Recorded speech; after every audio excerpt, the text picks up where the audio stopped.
program lineup is brought to you by Vision Express. KUAM TV8, first on Guam.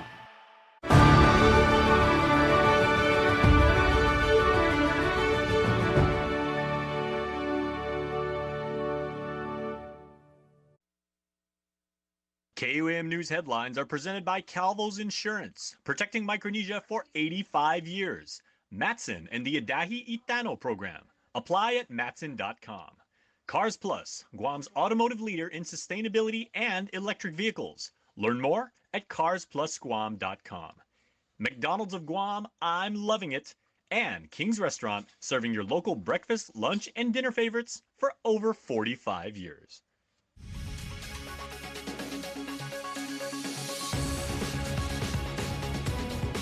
Ahead on KUAM News Primetime. The Guam Police Department back in the hot seat for senators. I'm Jonagan Charfris with a look at GPD's oversight hearing. Plus, multiple traffic alerts underway. I'm Mitsuki Hirayama with details from the Department of Public Works on how soon before the road construction projects are finally completed. And we get an extra 24 hours this leap year. So what will Guamanians do with the extra time? We found out as February comes to a close. Happening, good evening. Welcome to KUAM News Primetime. I'm Nick Delgado. And I'm Destiny Cruz. Thank you so much for making us a part of your day. Well, desk cops being held under the microscope, robberies, murders, and ongoing issues with recruiting and retaining officers. Those are among the items discussed during the Guam Police Department's oversight hearing. Public Safety Oversight Chairperson Senator Chris Barnett putting the top brass in the hot seat, wanting answers. Jonagan Charfris has more from Hagåtña. The oversight hearing for the Guam Police Department had a lengthy agenda, but Public Safety Chair Senator Chris Barnett wanting to delve into complaints that have been lodged against police officers over the past year. Barnett explaining his reasoning for calling the oversight.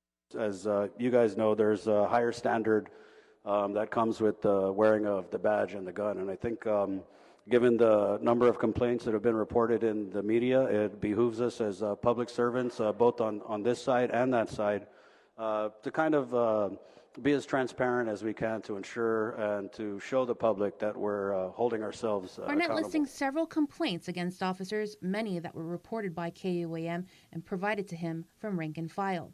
Chief Stephen Ignacio stating that because it is personnel action, he can't provide much details. Every one of those cases have been addressed administratively, and appropriate action was taken. One incident Barnett referred to was in August 2023 when a group of officers chased down a suspect identified as Joshua Taitano and repeatedly, allegedly assaulted him. The incident caught on surveillance video. When I was watching this clip, not to make light of it at all, but going over your testimony, what you said was allowed and what was not allowed, I mean, I felt like I was watching a clip from PXC because there were, I saw a left, a right, a knee, thrown by the officers. He asked the chief what is considered authorized use of force and what isn't. We employ different types of tactics. Some, may surprise the public as to what we can and cannot use. But, at the end of the day, we use what we call the necessary amount of force. For further clarity, are Guam Police Department officers, I don't know if allowed's the right word to use, but are they allowed to strike with a closed fist? We do have some techniques. The chief in his PowerPoint presentation noting the top 3 complaints filed against police officers: unsatisfactory performance, unbecoming conduct, and vehicle operations. And even though we are just 2 months in, GPD's internal affairs have received 10 complaints, all of which are still pending. Jonagan Charfris, KUAM News. And Joan will have more from GPD's oversight hearing on primetime tomorrow. Well, the case against murder defendant Domingo Mendiola is expected to go before a grand jury in Superior Court this week for possible indictment. Mendiola is charged with aggravated murder in connection to the Valentine's Day armed robbery turned deadly at Tai Tai Healthy Cuisine in Tamuning. The shooting claimed the life of 53-year-old Sumitra Lairopi, and Guam Police Chief Stephen Ignacio telling KUAM the case on their end has been closed and no additional arrests have been made. I believe all the suspects that needed to be questioned have been questioned. There have not been any arrests, and so the investigation is still ongoing. But I will tell you that we have been in close coordination with the Attorney General's office, General Moylan, and his staff at the Prosecution Division. And so we've wrapped up everything that we've done so far, and we're still doing a little bit of follow-up. But I think at this point, it's safe to say that we've referred everything that we've got so far to the Attorney General's office, and we'll defer any other comment about the second suspect to their office. Lairopi was having dinner at the Tumuning restaurant on February 14th when police say Mendiola and a second male suspect allegedly robbed her at gunpoint. Mendiola allegedly pulled the trigger before taking off with Lairopi's car. Investigators say the alleged robbery was planned to help Mendiola pay off a drug debt. After the NMI District Court denied Imperial Pacific International's request for an emergency temporary restraining order, the Casino Commission began its revocation hearing today. Regional correspondent Tomas Manglonia reports. The Commonwealth Casino Commission began the evidentiary hearing for the revocation of Imperial Pacific International's exclusive gaming license. Assistant Attorney General Keisha Blaze represents the Commission's Executive Director, Andrew Yom. We gather here with the responsibility to ensure that the integrity of the gaming industry is upheld and that those entrusted with operating within it do it with the higher standards of compliance and accountability. Today, you will hear evidence of IPI's violations of commission orders, regulations, and CNMI gaming statutes. These violations are not minor oversights, but significant breaches that reflect the unsuitability of IPI to continue the privilege of being a licensed casino operator in the Commonwealth. She argued that IPI failed to meet standards. The casino owes $62 million in license fees alone. Michael Chen represents IPI in the hearing. IPI has made every effort possible to comply with the commission order and work with the executive director of CCC as well as the government of CNMI. And I would respectfully disagree with the assessment that IPI acted maliciously or intentionally, and it is all about beyond their control. It's the result of a global pandemic. Both sides had a chance to interrogate each other. The CCC recessed after their morning session to relocate to the governor's office conference room in the afternoon due to internet issues. Public comments were also not allowed today. The commission says the public will be able to provide comments during the deliberation phase of the hearing. A vote on revocation is expected to happen in March. Tomas Manglonia, KUAM News, Saipan. Thanks, Tomas. Justice for radiation survivors and we need health care for radiation survivors. This is what was on signs held in the Guam Congress Hall late Tuesday afternoon. Participants coming out speaking in support of Resolution 171. It's a push for Senate and Congress leaders in Washington, D.C. The bipartisan resolution expressing support for an amendment of the Radiation Exposure Compensation Act, calling for the people of Guam to be included as downwinders of U.S. Pacific nuclear test sites. Pacific Association for Radiation Survivors President Robert Celestial spoke in support of the resolution. The people of Guam were exposed to nuclear fallout from the Pacific nuclear testing in Marshall Islands from 1946 to 1962. When 66 nuclear and hydrogen bombs were detonated, it was without their knowledge and consent. The resolution also calls for an extension to the claims period and for improvement of the compensation and benefits in the Act. Military and Government of Guam retiree Enrique Torres was among several others who testified before senators. When the tests were happening in those area, Marshall Island, Bikini Atoll, military was told, stay in your homes. What warnings were given to the local civilians? No, we just went out and we were farming, we were also continuing with our daily lives, not knowing that maybe the vegetables that we were harvesting, the fish that we were consuming, and any other types of relationship there is to this nuclear fallout. So I hope I can paint the picture that it's here. It was brought before us, and now we are dealing with the consequences of sickness, illnesses, and if you know the shelf life of radioactivity, it's maybe, I'm going to say, millions of years. Last summer, the U.S. Senate passed an amendment to the National Defense Authorization Act for fiscal year 2024 to extend coverage to Guam residents under RECA. That amendment compensated individuals from Guam who were exposed to radiation and subsequently developed specific cancers due to the fallout from the atomic and hydrogen bomb testing by the U.S. in the Marshall Islands between 1946 to 1962. Officials say RECA will sunset if Congress does not take action before July of this year. Construction at the Tamining Roundabout, Ipow Road, and on federal highways. From north to south, road repairs are nearing completion, while others are taking off this year. Mitsuki Riyama has the latest from the Department of Public Works. Several village roads and federal highway improvements are nearing completion. Department of Public Works Director Vince Ariola giving the updates during the island-wide beautification task force meeting Tuesday. DPW is wrapping up road repairs at Route 5 in Santa Rita and Route 14B along Chalon San Antonio to Muning. We are going to be putting out a video and some advertising on how that roundabout is supposed to work and work efficiently. So there's new striping there. It's been redesigned so that it actually functions as a true roundabout. Ariola expects those projects to conclude by April or May. Also on Route 14B, after nearly a year-long delay, construction on Ipow Road is expected to be completed by June. The sidewalks are already done, so we are just working on the final storm drainage. I think the topside storm drains are already done. We had a little bit of a connection problem down below, right at the intersection of Ipow Road and 14. We ran into a whole bunch of utility lines. He says DPW is trying to open up Ipow Road at least for traffic to pass through by the end of March. On federal highways, Ariola says striping is completed on Route 1.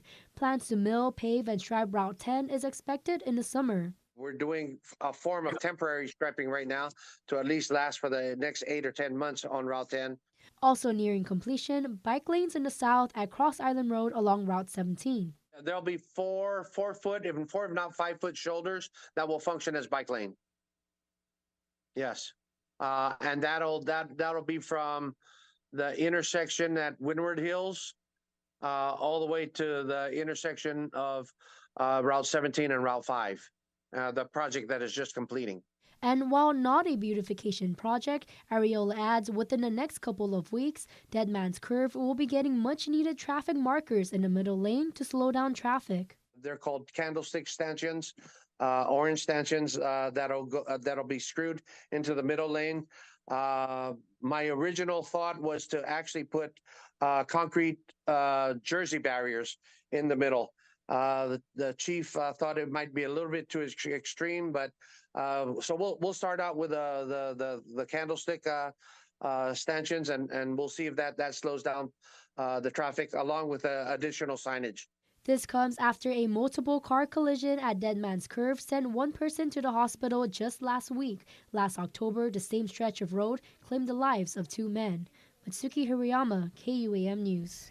Well, time for a quick break, but keep it here. You're watching KUAM, your leader in local news.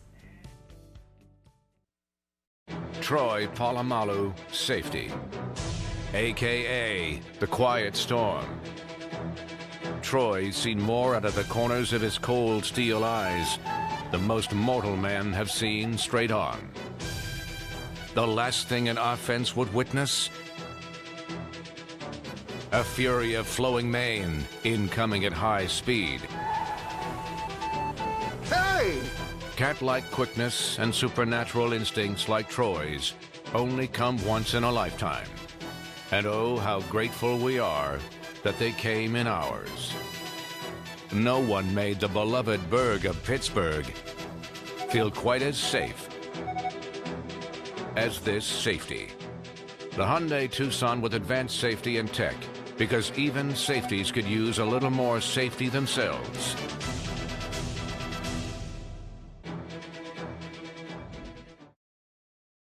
In the heart of time, Friendships have blossomed and connections have grown.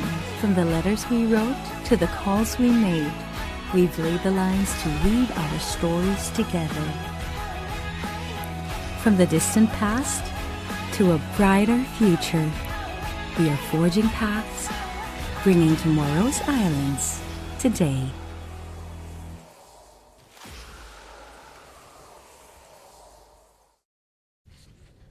Welcome back to Primetime. If you double-checked your calendar this month and sensed something was off, rest assured there are indeed 29 days in February. That's right, and it's all thanks to the leap year. So how is the community using up this time? KUAM finds out.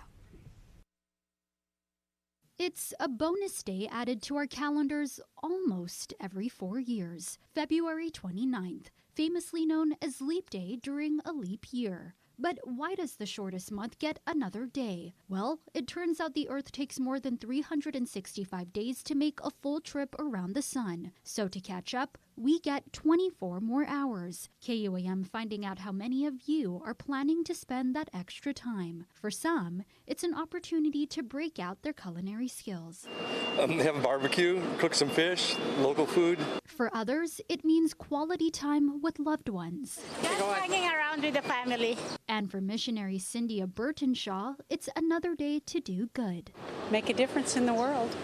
And for an estimated 5 million people around the world born on February 29th, these leaplings will celebrate a rare birthday. Happy birthday, Vanessa Santos. I have some friends, but not here in the Philippines. Happy birthday, this is the year. A year of 366 days that we won't see until 2028. Well, from dengue fever to COVID-19 on Guam, Dr. Ann Pobutsky has been the health expert at the forefront of the discussion. Today, she was honored at the Guam legislature and the governor's office for her 5 years of service with the Department of Public Health. Dr. Pobutsky served as the territorial epidemiologist, and she was presented with the Ancient Order of the Chamorro at Adelup today. So I always come back to Guam, and I always will, and I just love the people of Guam and how they are so warm and wonderful and pull together and take care of your pretty little island, you guys. It's such a beautiful island. Take care of it and the people. Yes, it is. And thank you for all the young people here who didn't know how ancient I am and all the work I did before. But it's time to turn it over to the young people. They're faster on the computers and you know, they can do the data analysis. I don't want to do that anymore. I just want to write. I don't want to do any computer coding, and I don't want to relive the pandemic. I'm sure they go. And yeah, nobody does. Yeah, we did, and we all did. I don't think nobody knew what they were doing, not even the CDC. And we all had to learn how to do. Nobody, and we won't be alive for the next pandemic. None of us. It's every 100 years, so it's over. Let's not relive it. Let's move forward and have the work move forward as well. And I'll always come back here. Dr. Pobutsky was recognized for her dedication to documenting data in healthcare and giving the community a better understanding of the risk of diseases on island. It was said today her potential successor, Patrick Perez Soto, Dr. Pobutsky said jokingly, he just needs to apply for the job. Well, the season of love is still beating strong, and tonight KUAM features another couple sharing their story of how they've been able to make their love stand the test of time. KUAM presents Eras of Love. Closing out the month-long series is the love story of Romeo and Bella Marquez. Presented by Heaven Sent. Special thanks to the Westin Resort Guam and the Potter Studio. Hi, I'm Bella Marquez. Hi, I'm Romeo Marquez. We've been married for 50 years.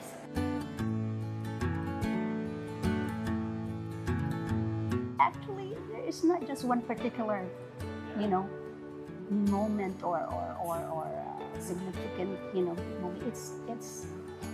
It has to do with the birth of all the kids. Okay, every child, it's something that. It's a part of our love, this is the result of our love. So, first child, and we got the second child, the only boy, and that completes that. There's a boy now. And then we have our third one, another girl. And then we have our youngest. This is Valerie. Those are all big moments, big you know, how would I say, it's something that connects you more.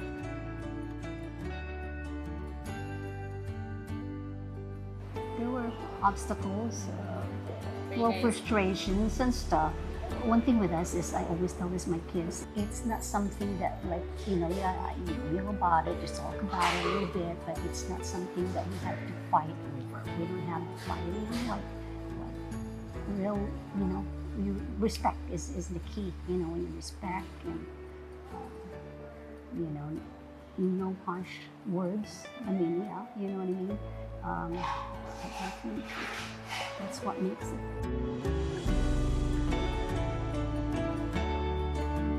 I took a picture today of the letters and it was stacked like this, cards, you know, and I'm sure that if I look around the house, there may be more that I can add to that. A lot of letters. In between, we were separated when we were dating for over a year for him to finish his school, and the only communication we have was letter, pretty much. No, the only thing is that before, there's no telephone, there's the cell phone, right? So our contact is from RCA or the telegram. That's where I sent my, you know, my my letters or words, encouragement. What would you say to me on those letters? I always said that just wait for me and I'll be back. As long as I finish my school, I'll be back to be with you.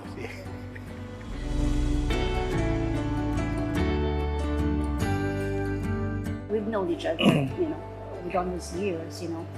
Younger years, you know, it's like, sometimes you're just like not talking, you know, and something, you know, you got a little sad or whatever it is that you must have, you know, just quiet and keep it to yourself. But along the years and over the years, you know, I may not like earlier, but I'll let you know later on, you know, when things are calm. Because sometimes when you just like do all these things when the heat of that moment, but words, choices of words, okay? Not a moment will there be ever say harsh words to each other. I never say anything. I never say bad things. I mean, at night, we still sleep sometimes with 40 days until we just knock off our, you know, our parents or your uncle will be, what do you play? The piano? Will you play the piano or sing because he can play piano? You know, a little bit of that just to kind of serenade or, you know, or just a couple of weeks ago, I was in the kitchen dining and he played the music from Joy's old computer. And he just, you know, it's good ballad, romantic music. And I was just in like house clothes and he just took me, you know, like a few swings, a few steps in there.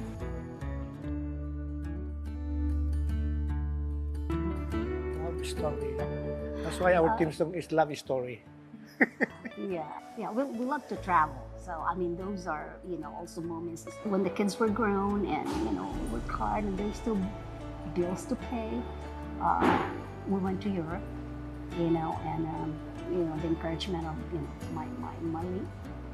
She said, you sent the kids to school. You sacrifice a lot, you know, you guys should go. So we went and that was amazing. 8 countries back then. We are this age now where sometimes we're sleeping, I wake up, I look at my husband. I ask myself, like, what would life be? You know what I mean? If, God forbid, you know what I mean? I'm trying to say, one of us, you know, he may not know it, and I'm sure he does the same, or, you know, he'll be touching your face or what. Those. Even though our hair is already gray, I'm still in love with her. I love him forever.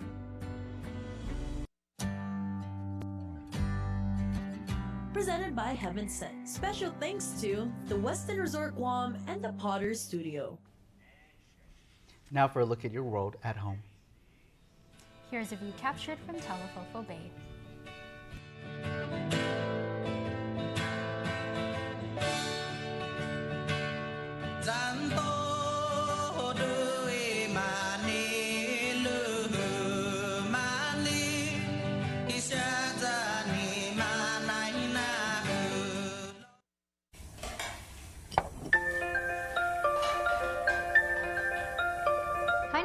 want some milk?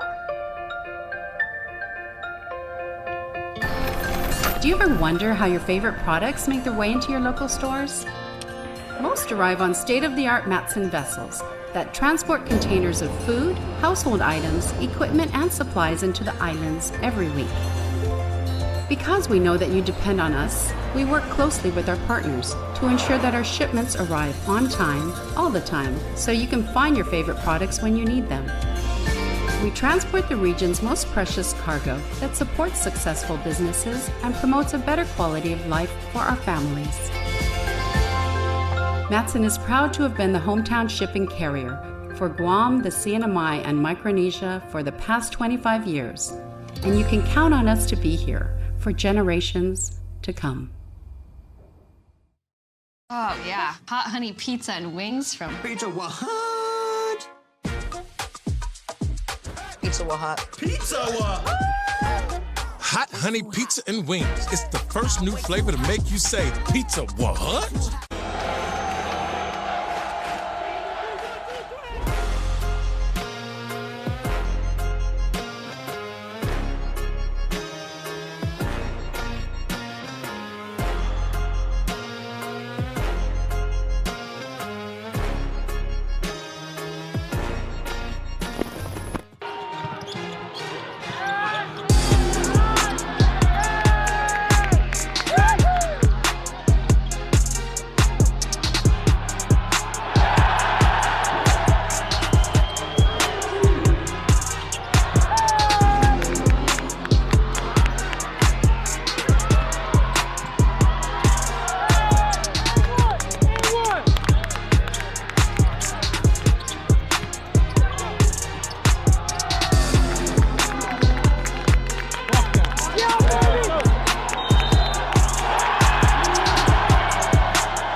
hostile environment. That's right. Good way to stay together. Hey, those are the ones that build character. When you have to come in here and fight. Good shit tonight. Good shit, baby. Wow, baby. One more time, baby. 1, 2, 3. 1, 2, 3. Whoa!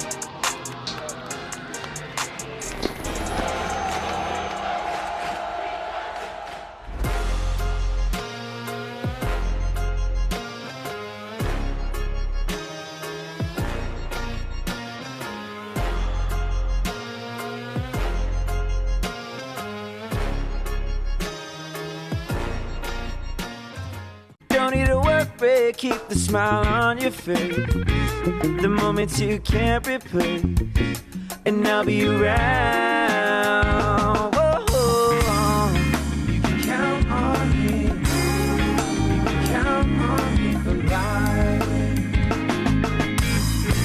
life. Wherever life takes you, we're always here for you. Calvo's Insurance. Count on us for life. Try new McDonald's sauce now. Now? Huh? The race to McDonald's is on!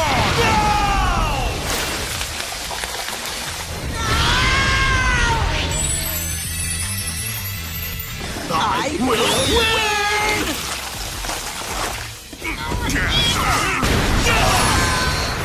Welcome! I guess we both win. Try new savory chili McDonald's sauce, only at McDonald's. Ba-da-ba-ba-ba, go!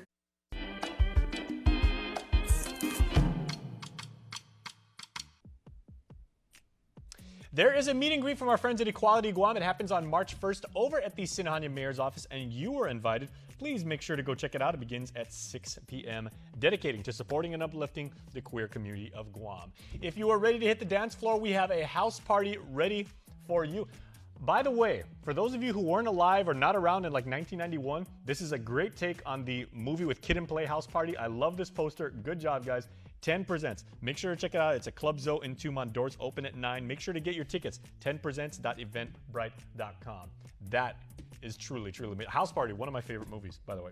And on March 1st, a proclamation ceremony is going to happen at the Governor's Conference Room for Colorectal Cancer Month. Please wear dark blue to show your support. That is what's happening today on News Bites for, what's it today, Wednesday? Wednesday, yeah. It's birthday wishes time. Here's your Coltzion Creamery Birthday Club shoutout submitted on KUAM.com.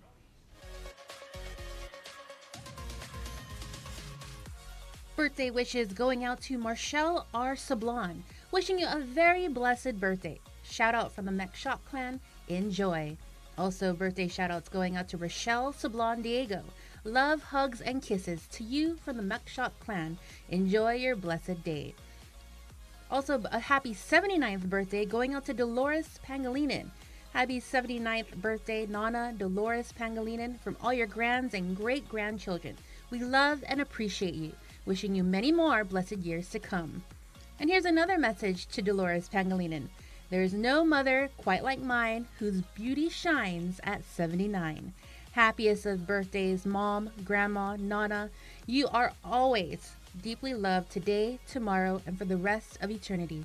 Always your kids, grandkids, and great-grandkids. Happy 85th birthday to Jerry Castro. You are loved by many people, both near and far. And finally, happy 7th birthday to Riley Hernandez, this vibrant baby girl. Hope your day was brimming with laughter and lots of fun. We love you.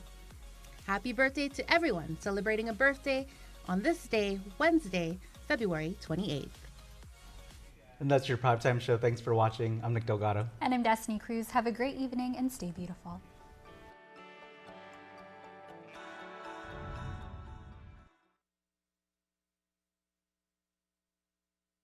Ali, Mogisin, Hafade Zantiro, Rananim, Kasalili, Lengwo, and Yakwe. Welcome back to another edition of the One Micronesia Show. Here we go. I got a jam-packed show for you guys, so let's kick it off with this one. Just recently, they were on Guam to compete for their first ever jiu-jitsu competition. I'm talking about FSM BJJ. Check it out.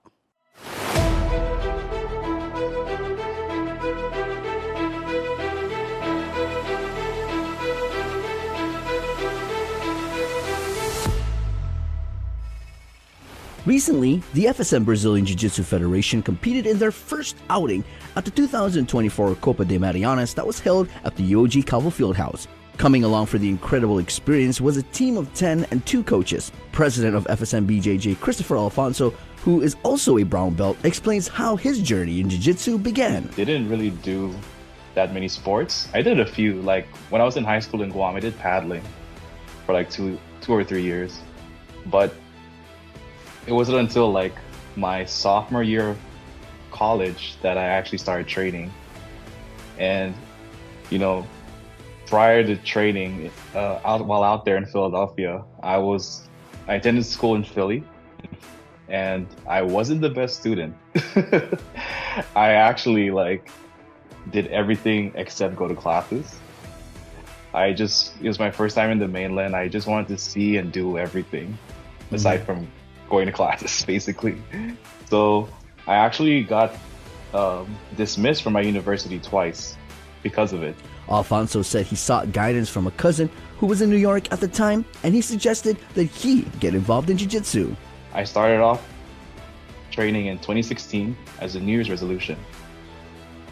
And it just made me want to improve both on the mats and off the mats. So the things you learn, like discipline, hard work, and perseverance, and all the other values that come with training, like it carried over to my studies. And because of that, I was able to get reinstated into my university, and I was able to graduate.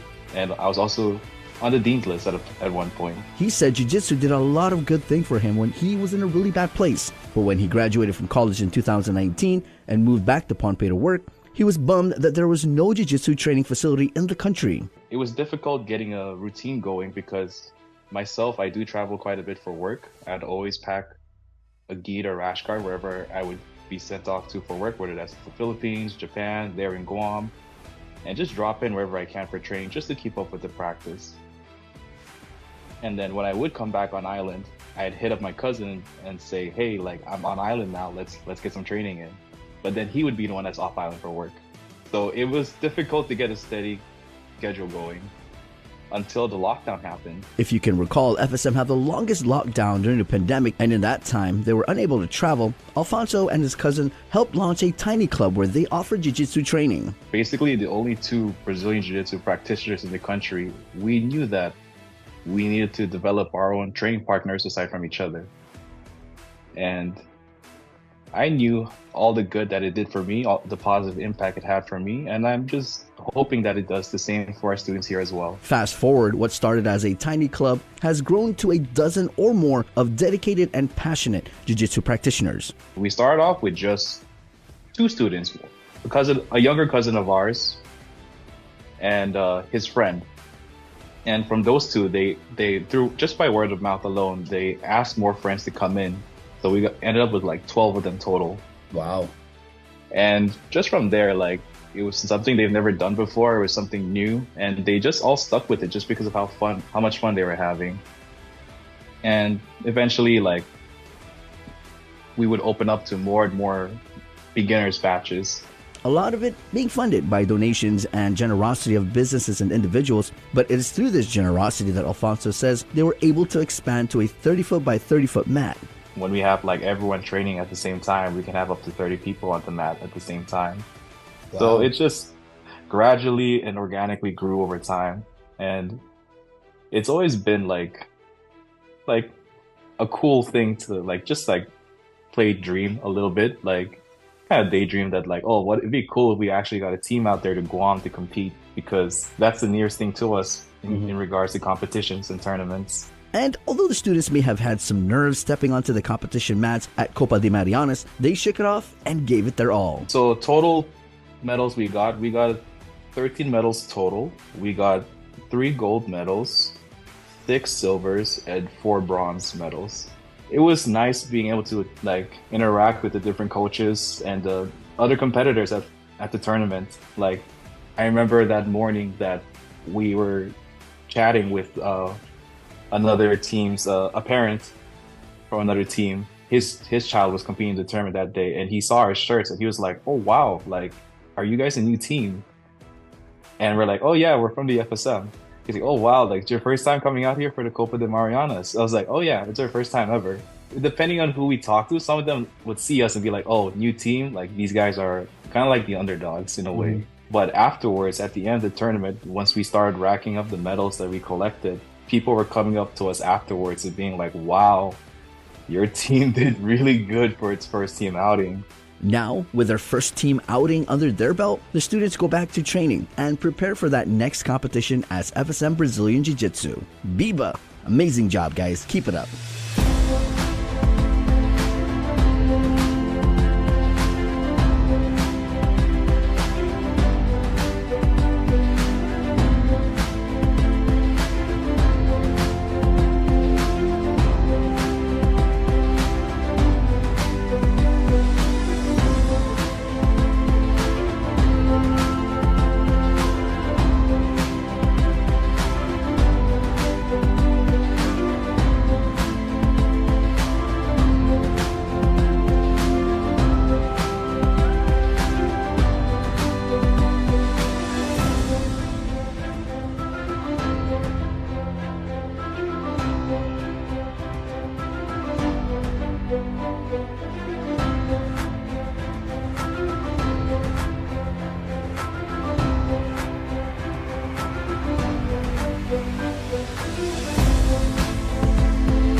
1, 2, 3.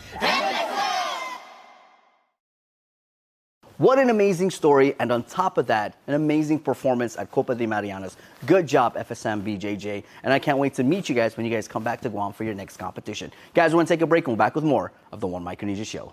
Guam's auto appearance specialist, Elegant Reflections, has been providing the automotive industry with professional detailing and car care products at its highest quality, from complete detailing, full interior detailing, exterior detailing, headlamp restoration, hand washing, seat and carpet shampoo, engine degreasing, undercarriage cleaning, paint sealant, fabric protection, paint oxidation removal, and so much more. Visit us at our new location. Call 646-5555 for an appointment. Elegant Reflections, Guam's auto appearance specialist, over 20 years of experience. For the first time in 30 years, Coors Light has an ad in the big game. Actually, this is a Miller Lite commercial. Mountain Cold Refreshment. It's Miller time. Great taste. Less filling. Cold as the Rockies.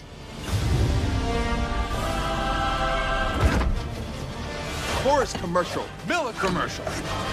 Actually, it's a Blue Moon commercial. One Micronesia Show, and we're back. The spirit of the people of Micronesia shined bright in the halls of Congress at the beginning of this year. Guam leaders joined other island delegates in Washington, D.C. to talk about the Guam Host Compensation Act. The message? Guam needs support to continue their help to COFA migrants who call Guam their home. I begin my testimony with painting a picture of a COFA migrant's journey into my beautiful island home. A couple with 7 children living in Chuuk makes the difficult decision to send the husband to Guam in search of better opportunities. Chuukese is his first language, and he is not proficient in English. Upon arrival in Guam, all travelers must go through customs and immigration process. He needs help understanding the forms presented to him for completion and answers them as best as he can. Upon leaving the baggage claim terminal, family or friends residing in Guam meet him, and he is excited at the prospect of one day reuniting with his wife and children in Guam. He is not accustomed to searching online for jobs, so he begins his job search by speaking with those in his social circle. After months on Guam, living with 15 relatives in a substandard wood and tin 2-bedroom home, and remaining unemployed, he finally lands a job as a yard maintenance worker and earns less than $500 a month. He slowly discovers that reunification with his family will be more complicated than imagined, and he longs for his wife and children. Out of frustration, he turns to alcohol to numb the loneliness and pain of being unable to provide the life he and his wife dreamed of for their family. He continues to utilize alcohol as a crutch, and in an inebriated state, commits an unintentional crime of vehicular homicide. He then becomes a consumer within Guam's justice system. I want to emphasize support for compacts of free association, otherwise known as COFAs, as well as the support of our governor and Guam citizens. These agreements are critical to maintaining a free and open Indo-Pacific. They also represent America's commitment to close relations with the descendants of the former trust territory of the Pacific. COFA migrants are our neighbors, our co-workers, and our leaders on Guam, who we do not seek to end the agreements or our relationships with the Federated States of Micronesia, Palau, or the Marshall Islands. Instead, I hope this bill will be the first step in redefining our inter-island relations and helping to build a stable, prosperous economies for all island nations in the Pacific. My bill, H.R. 6273, would seek to alleviate the stresses of this migration in 3 ways. First, by reauthorizing Compact Impact Aid to host jurisdictions and changing the recipients to only insular areas. This is done with the understanding that CIFA will solve the issues states are facing, but will not fully solving the concerns of the insular areas. To illustrate this point, I would ask unanimous consent to enter into the records GovGuam's calculated cost of hosting migrants. So ordered. These numbers are regularly over $100 million annually.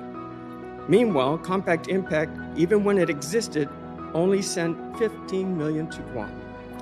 This disparity will only be more prevalent when Compact Impact ceases altogether. Guam will always welcome migrants looking to work hard and make good living. We acknowledge the unintended but significant costs to Guam and other territories and states related to the Compacts of Free Association, COFAs. According to a 2018 GAO report, after over 70 years of close social, political, economic, and cultural ties with the freely associated states, the FAS or the FAS, an estimated 94,000 FAS individuals have properly exercised their ability to travel under the compacts and now call the United States their home. This includes communities in virtually every state and territory in the country. However, we cannot support H.R. 6273. This bill would impose additional requirements for non-immigrant residency in Guam, which would place at risk our close relationships with the FAS, a cornerstone of U.S. national interest in the Pacific. Further, the intended effect of the proposed legislation on the compacts and the Immigration and Nationality Act is somewhat unclear, given that under the compacts, eligible FAS citizens do not require visas to travel to the United States, including Guam.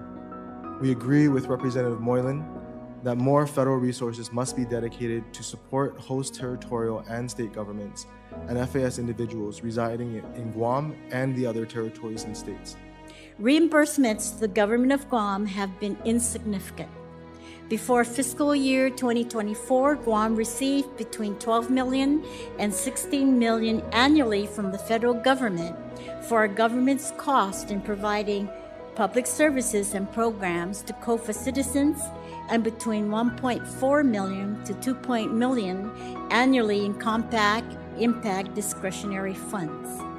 We estimate that the government of Guam spends between 132 million to 150 million each year providing such services and programs. Therefore, I request your support for Compact Impact funding solutions. H.R. 1571, also known as the Compact Impact Fairness Act, CIFA, alone cannot adequately reduce the cost that COFA migrants have on our host communities.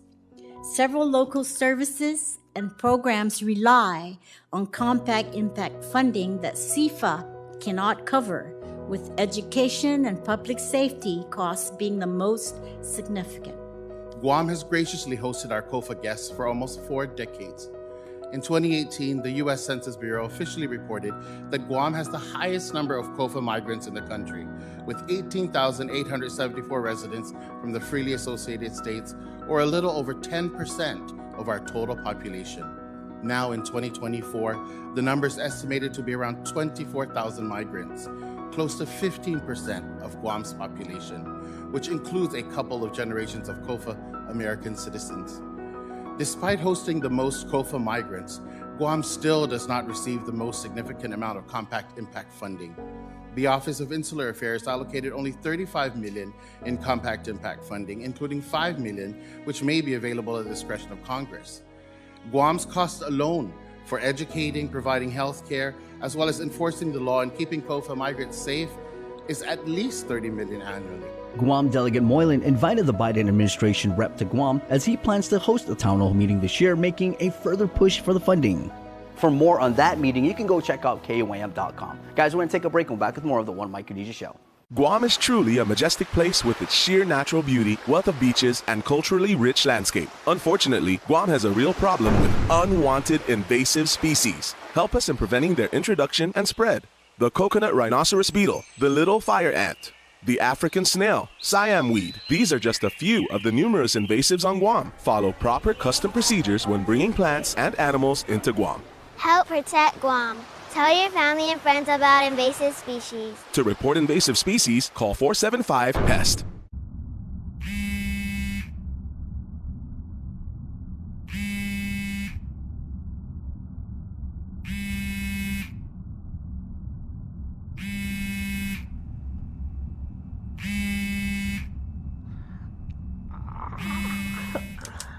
crying, Mom. Time for an upgrade? Trade into Guam's most reliable network and get an extra $300 off the latest phones on any unlimited plan. GTA, we start with you. And we are back. On January 20th, all eyes were on the Marshall Islands as a rogue wave hit Roy Namor. We're going to find out how the recovery went, but first, KUAM's Nick Delgado gives you a look at that devastating wave. Keep the door closed, keep the door closed. Whoa! Whoa! What? Where's Viv? Where's Viv? Where? You good? You good? Oh my God. Eric Hansen captured the moment one of several huge waves battered down on the island of Roy Namor. The area is in the northern part of Kwajalein Atoll in the Republic of Marshall Islands. Coming again! Coming again!